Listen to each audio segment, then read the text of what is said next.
Go. It's time for me to tell your story. Here we go.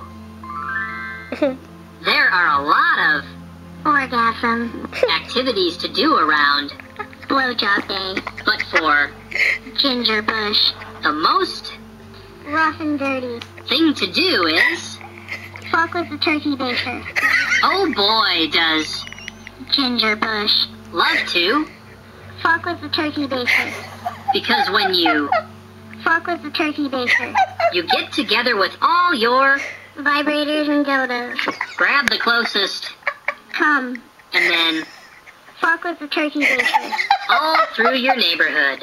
Sometimes your neighbors might even invite you and your vibrators and dildos, in for a nice moist, cup of hot, snake, and who doesn't love snake.